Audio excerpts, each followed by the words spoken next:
Го следите најновото издание на регионалните вести. Заклучно со вчера во Тетово регистрирани се 24 денови со аерозагадување, а последниве 4 дена речиси го стигнавме прагот на алармирање. Град Скопје денес наложи итни мерки за справување, што не е случај и со општина Тетово. Од почетокот на годинава, заклучно со вчера, во Тетово регистрирани се 24 денови со аерозагадување, а последниве 4 дена речиси го стигнавме прагот на алармирање, дека мора да се преземат конкретни итни, но и долгорочни активности за подобрување на квалитетот на воздухот што го дишат тетовци, алармира последното сознание. Имено праксата сведочи за намалување на когнитивните функции кај децата последниве години, најверојатно поради децениското загадување на воздухот во Тетово. Ќе почнеме со универзалната максима на Светската здравствена организација за универзалното човеково право, дека секој човек има право да дише, да јаде и да пие во здрава животна средина, што е пак од своја страна предуслов за развој на општеството и економијата на една држава. Кога се договаравме за изјавата, ми се вратија спомените пред 10 години, значи годинава е јубилеј на 10-та година кога што давам изјава на оваа тема. И за жал препораките остануваат исти и до надлежните, но и до индивидуите. Со тоа што има некои поразителни показатели, се уште не се во фаза сме на истражување и на испитување, колегите што работаат во ординациите, практичари, што се среќаваат во секојдневието со болестите на нашето поднебје, се повеќе и повеќе алармираат кај мали деца пореметување на когнитивните функции. А тоа пред се мисли на помнењето, на мислењето, на меморијата. И тоа е една од препораките за како понатаму да постапуваме, да внимаваме како се однесуваме со оваа проблематика, затоа што ни растат деца со пореметени когнитивни функции. За жал, ранливи групи се тие деца од 0 до 5 години, бремени жени, луѓе со кардиоваскуларни, хронични кардиоваскуларни и респираторни заболувања. Механизмите на действие се тие што ги кажуваме више долго време, а пред тоа долго време ги користевме искуствата на многу поразвиени земји од нас. Пред се тоа воспаление на респираторниот тракт, потоа влијанието на крвната циркулација, на срцето и на мозокот. Бидејќи PM10 частичките во недозволиви концентрации атакуваат на здравјето на тетовци секојдневно, останува секој индивидуално да преземе мерки за да се заштити. Не препорачување излегување, безпотребно излегување во деновите кога има енормно зголемување на аерозагадувањето. И ако мора да се излезе, да не се користат главните улици, кај што е интензивен сообраќајот, него да се оди по споредните улици, да нема зголемена физичка активност. Зошто? Затоа што со зголемена физичка активност дишеме побрзо и повеќе внесуваме од загадените частички. На тие што се хронични болни, овие ризични групи да се ја земаат терапијата редовно и контрола обавезно кај лекар. Во овој период на годината многу лошо ни е што се зголемениот аерозагадување кореспондира со надувачкиот грип. Инаку град Скопје денес наложи итни мерки за справување со загадувањето на воздухот. Тетово нема итни мерки, а вчера градоначалничката на Тетово Теута Арифи тврдеше дека мерките не се прекинати за намалување на аерозагадувањето. Ние никогаш не сме ги деактивирале мерките што сме ги имале во Советот во однос на загадувањето. Можам да кажам дека Тетово оваа година, значи оваа зима, не беше на првите места. Тоа се должи на фактот дека фабриката Југохром без филтри не работи. Се должи на фактот дека најдовме решение за депонијата. Се должи на фактот дека направивме решение на проблемот со водата, додека сообраќајот нормално останува еден проблем за градот Тетово. Зошто? Имајќи го предвид фактот дека градот Тетово сервисира фактички околните општини и во однос на школување, значи многу деца кои идат во нашите школи, и во однос на трговијата, и во однос на работата, така да во работните часови имаме поголем флукс на луѓе. Како што објави Министерството за животна средина и просторно планирање, среднодневната концентрација на PM10 частичките на 27 јануари била 190 микрограми на метар кубен воздух, на 28 јануари 175, а вчера 189 микрограми на метар кубен воздух, што е речиси 4 пати повеќе од граничната вредност. Амбасадорот на Германија во Република Македонија Томас Норберт Герберих денес ја посети гостиварската општа болница, за која установа амбасадата донираше апаратура. Нови апарати за интерното и за детското одделение во општата болница Ферид Мурад во Гостивар изминатиот период се обезбедени преку донација на амбасадата на Германија во Македонија. Интерно се поднови со дефибрилатор и нов ЕКГ апарат, додека во детското одделение поставена е дигитална вага за мерење на доенчињата при контроли и прегледи. По тој повод, денес во посета на болницата беше германскиот амбасадор Томас Норберт Герберих. Wir haben ein sehr offenes und ehrliches Gespräch gehabt mit Ihrem Bürgermeister, wo ich die Prioritäten und die Probleme der Gemeinde Сакав лично да ја видам имплементацијата на еден од нашите мали проекти, мали грантови преку кои беа обезбедени апарати за болницата.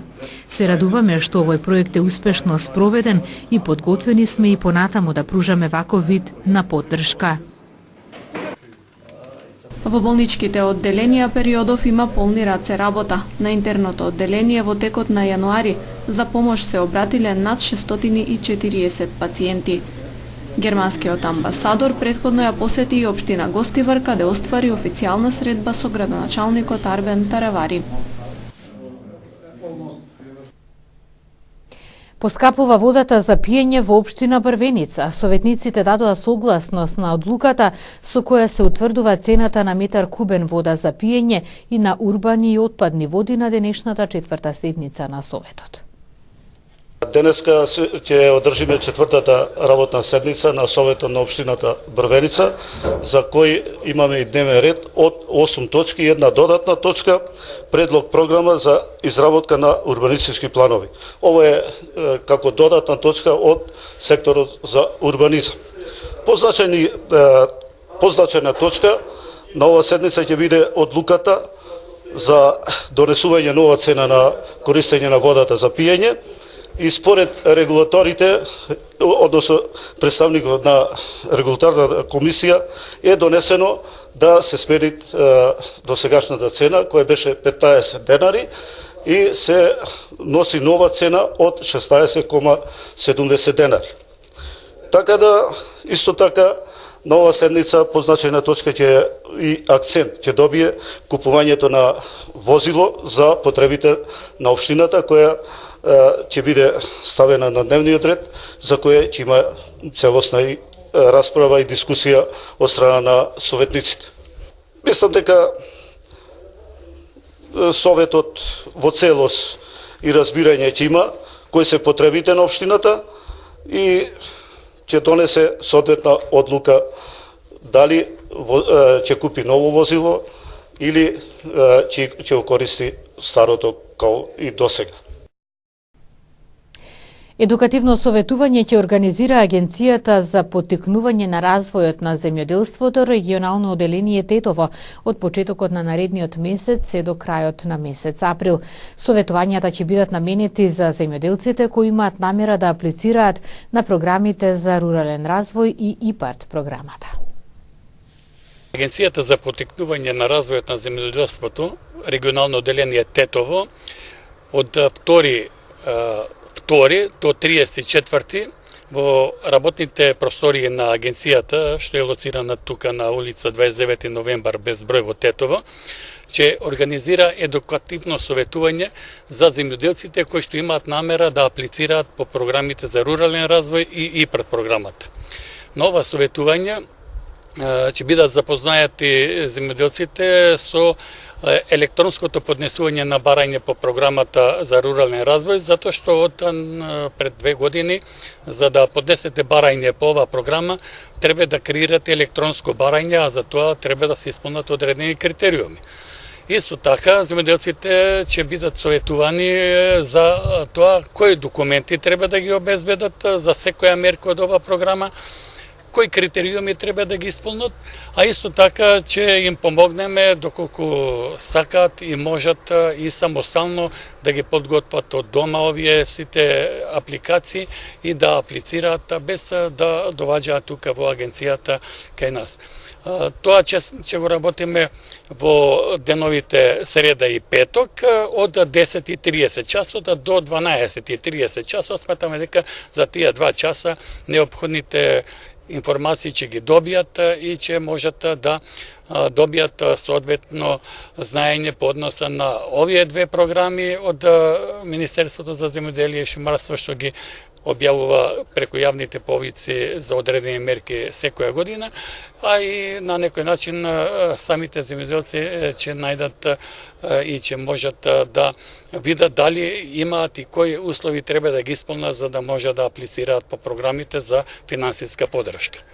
Придобивката е тоа што во програмата за рурален развој има неколку мерки кои што се за земјоделците интересни. Тука се мерката за младите земјоделци кои што започнуваат или превземаат земјоделско стопанство, каде што државата преку Агенцијата за финансиска поддршка доделува грант до 10.000 евра неповратни средства без ДДВ за набавка на одредени опрема или изградба на некои објекти за она за што би земјоделското стопанство имало најповеќе интерес. Во 2017 година се регистрирани 13 напади на полициски службеници. Во нападите учествувале 16 лица. Целосно се расчистени и заокружени со 14 кривични пријави. 6 напади врз полициските службеници се извршени во Тетово, 7 во Гостивар. Најголемиот број од нив, 10 били извршени поединечно, додека во 3 били инволвирани 2 напаѓачи. 10 од нападите се извршени во град, поточно на улица и друг јавен простор, а преостанатите на други места. Во 2 од минатогодишните напади покрај физичка сила, напаѓачите употребиле орудија и други предмети. Сите напаѓачи биле полнолетни, додека нападите завршиле со една тешка и 18 лесни телесни повреди. Нападите на полициските службеници лани најчесто се случиле при воспоставување на јавен ред и мир, регулирање и контрола на сообраќајот, реализирање на асистенци или при приведување и задржување на лица, изјави портпаролот на СВР Тетово Маријан Осифовски. Во овој период пријавени се и 29 навредувања и омаловажување на властени службени лица, претежно полициски службеници. Во акција на царинските служби на граничниот премин Богородица запленети се 300 килограми марихуана со пазарна вредност од 800.000 евра наменета за земјите во Западна Европа, информираше на пресконференција директорот на Царинската управа Ѓоко Танасовски. Тој посочи дека на 28 јануари осомничениот 36 годишен грчки државјанин управувал камион со грчки регистерски таблички, при влез пријавил за царинење дел од стоката натоварена во Атина и ориз од Камбоџа, а цариниците при претрес ја откриле марихуаната. Осомничениот е лишен од слобода, а Царинската управа поднела кривична пријава до надлежното основно јавно обвинителство за кривично дело, неовластено производство и пуштање во промет на наркотични дроги, психотропни супстанции и прекурсори. На 28 јануари на влез во Република Македонија на Царинската испостава Богородица со транзитен царински документ се пријавил осомничениот ЕП 36 годишен грчки државјанин кој управувал моторно товарно возило со грчки регистарски таблички. Дел од стоката која ја пријавил за царинење била натоварена во Атина, Грција и требало да биде пренесена до Германија, додека оризот со потекло од Камбоџа требало да биде пренесен до Холандија. По отварањето на сите вреки, во дел од нив, сокриени низ оризот, пронајдени биле вкупно 75 алуминиумски вреки, обвиткани со прозирна стреч фолија, кои биле наполнети со околу 300 килограми марихуана.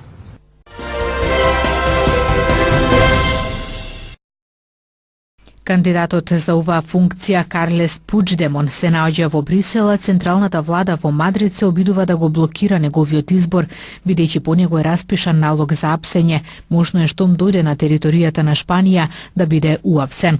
Ако тој биде избран, а не сака да се врати во Каталонија, парламентот ќе треба да избере друг кандидат. Со Каталонија последните 3 месеци управува Мадрид, откако шпанскиот премиер Маријано Рахој го смени Пучдемон поради еднострано донесената декларација за независност. Романскиот парламент изгласа доверба на Виорика Данчила, со што таа стана првата жена премиер на Романија и трет премиер на земјата во период од 1 година. Данчила доби 282 гласа за, многу повеќе од потребниот минимум од 233 гласа. 54 годишната Данчила е членка на Европскиот парламент, но и релативно непозната во домашните политички кругови, пренесуваат светските медиуми. Левичарската влада се соочува со протести и критики кои доаѓаат од Европската унија поради законите со кои ќе биде многу тешко на високи функционери да им се суди за корупција. Инаку Данчила ги поддржа предлозите кои вклучуваат забрана за користење на аудио и видео снимки во обвиненијата. Ирската влада се согласи да одржи референдум кон крајот на мај за тоа дали да ја реформира речиси целосната забрана за абортусот, објави BBC. Гласањето ќе одлучи дали да се укине уставниот амандман со кој се забрануваат прекините на бременоста. Во моментот абортусот е дозволен само кога животот на жената е изложен на ризик, но не и во случаи на силување, инцест или фатална абнормалност на фетусот.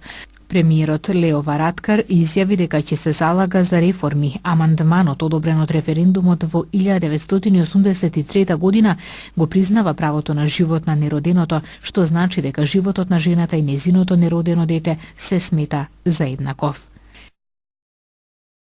Министерството за финансии на Соединетите држави ја издаде долго очекуваната листа на руски државјани кои имаат тесни врски со претседателот Владимир Путин. Станува збор за потенцијални цели за идните санкции на Соединетите држави врз Русија.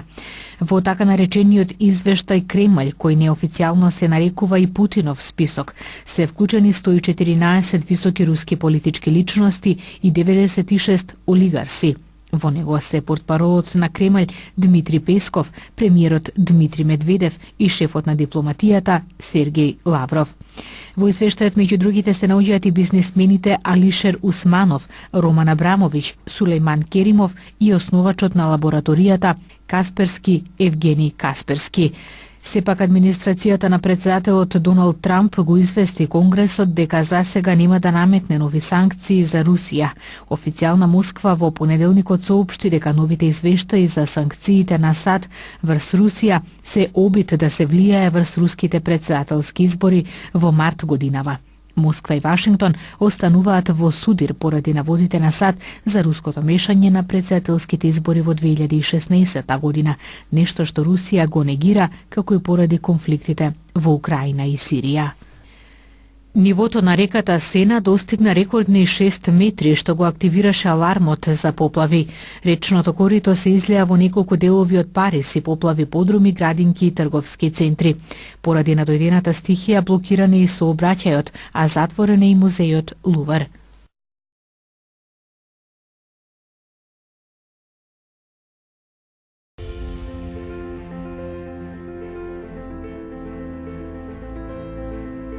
Денес имавме сончево и топло време, во предпладневните часови со заматеност на атмосферата или слаба магла. Утринската температура се движеше од 3 до 7, а дневната од 9 до 13 степени Целзиусови.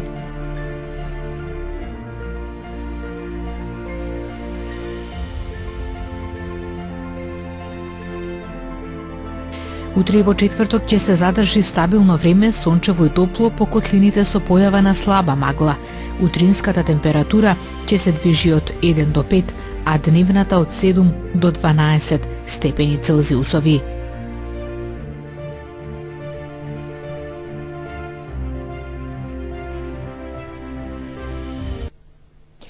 Благодарам за вниманието, овде ги завршуваме денешните регионални вести. Пријатно.